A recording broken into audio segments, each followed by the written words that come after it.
नमस्कार, श्री नरेश मस्केजी. खासदार महोदय, आपल्याला वाढदिवसाच्या खूप खूप शुभेच्छा.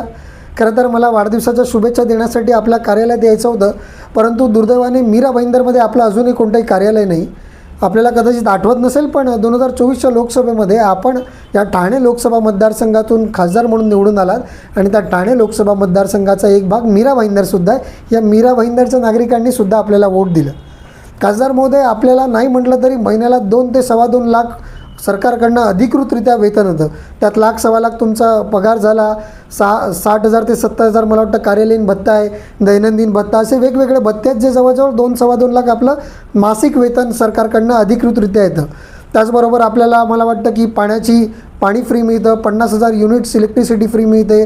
त्याचबरोबर तुम्हाला प्रवासाचा जर खर्च म्हणायचं झालं तर विमानसेवा काही अंशी आपल्याला फ्री आहे. रेल्वे प्रवास पूर्णपणे मोफत आहे. आपल्याला गाडीने जरी जायचं झालं तर त्याचासुद्धा इंधन भत्ता तुम्हाला मिळतो. सो एकंदर आपल्याला सगळा हा प्रवास खर्च म्हणा किंवा एकूणच सगळ्या प्रकारचा खर्च आपल्याला मोफत आहे. आणि ज्या प्रकारे आपले गायकवाड, संजय गायकवाड हे आपले आमदार आहेत आपल्याच पक्षाचे, ते ज्या पद्धतीने म्हणाले की अनधिकृतरित्या त्यांचा जो आमदार निधी असतो त्याचं ते कमिशन वगैरे घेतात किंवा त्यांच्या कार्यकर्त्यांना त्याचं कमिशन देतात, त्याचप्रकारे जर तुम्हीसुद्धा आपल्या खासदार निधीचं, जी वर्षाला 5 कोटी आहे, तिचं जर कमिशन घेत असाल तर ते सुद्धा वेगळे पैसे येत असतील. घेत असाल तर हे काय आम्हाला माहिती नाही घेता की नाही ते.